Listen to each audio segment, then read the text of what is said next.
Hello everybody, welcome back to the Talking City podcast. City return to action this weekend. 4 wins out of 4 in a Super Cup under the belt, not a bad start.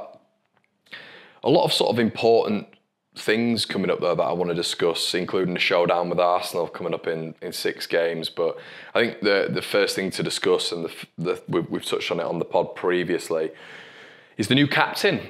That's got to be selected. You know, Gundogan obviously leaving, Kev now out for sort of like 5 to 6 months.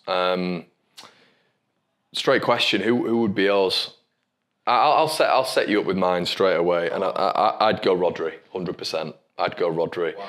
Just because I feel like he's Mr. Consistent, he's dependable, reliable, plays pretty much every single game. I feel like he's a bit of a conductor in the midfield as well. I like a midfield general as a captain. I feel bit of a scope of either end of the pitch. And I feel like you're seeing a lot more with Rodri now, a lot more leadership qualities. I feel I'm seeing him talk to the younger lads a lot more on the pitch, sort of with Oscar Bob the other day. And I just think to myself, he's that guy. I know you're going to say, but yeah, I'd go Rodri. Who do you think I'm going to say? I'm going to say Diaz. Well, I would have given it to De Bruyne. No, he can't though. He's out. But at the start of the summer, I would say it was kind of either De Bruyne or Diaz. And now I think Kyle Walker's pushed himself to the top. Walker has really kind of taken on a leadership role. And I mean, he was part of the 5 captains anyway. But since kind of City made him captain for the summer games in pre-season, and then he's kind of kept that since. And he's really taken it on to the point of, you know, acting like a captain. Do you have to play more games though? Perhaps, but he started every game so far. That's the, you know, when he came through after the Fulham game to speak to us, and it is very, very rare that any player, that Walker stops to speak. And in a mixed zone, you're generally looking at like 2 or 3 minutes with a player.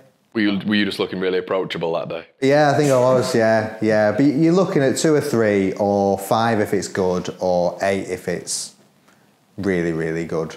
And Walker gave us 15, which is like unheard of. But kind of spoke to a guy who feels like a captain and feels like he should be taking on the responsibilities of a captain, which, yes, does involve speaking to the media. And you know, he was speaking as kind of a leader of the group, and he was talking about his dinner with Pep where they went for sushi, and he was sort of saying, you know, as much as it was like Pep, the natural inclination would be to read that it was like Pep trying to convince him to stay, but it was also him kind of like putting across what the players want for the season and getting back what Pep expects of the players. And, you know, it was kind of like doing what a captain would do. So...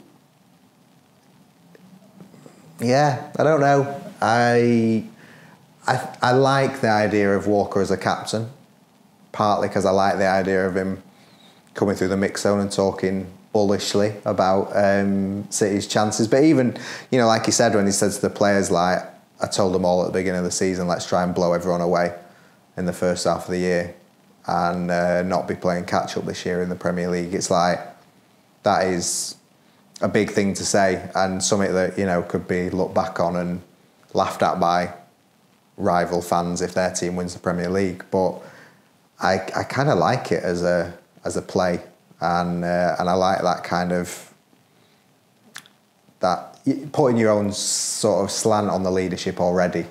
So yeah, I think Walker has definitely played himself into contention. It's a weird little redemption arc as well, isn't it? I'm not saying he was going downhill or anything like that, but if he's able to, not only performance-wise, and I know he's always been like an off-the-pitch leader as well, but if you're able to see him, you know, get a new contract, become the captain, he's in every single Manchester City starting 11, which will be interesting when you're looking at the almost formation tactic, how Pep's going to do that.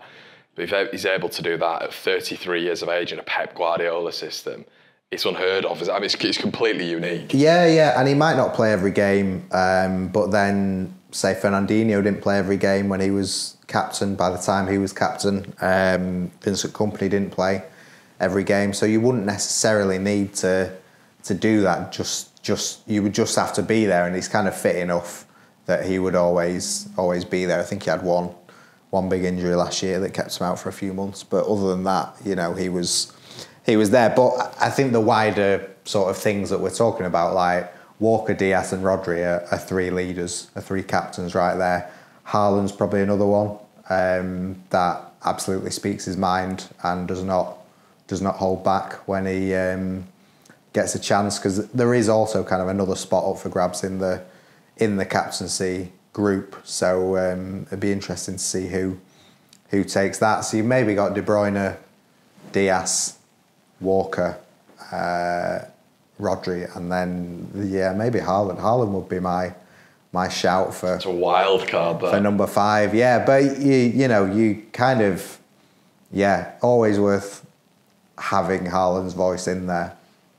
Yeah, I was going to talk, I guess it's longevity, but I was going to say maybe Bernardo's on the periphery, but I guess it's just been a little bit too, I don't know if the City fans had completely acclimatised to Bernardo being captain with all the chat over the last couple of years. I think Joe wrote a piece on this and kind of said, Bernardo and John Stones are both kind of like jokers in the dressing room, and would maybe, the last year when they were deciding, Stones sort of put leaflets out with like John Stones man of the people on it to sort of like pitch himself for the captaincy, but obviously taking the mick, and whether you need those characters just to stay as jokers rather than sort of trying to G everyone up, knowing that once they're on the pitch they will have no problem.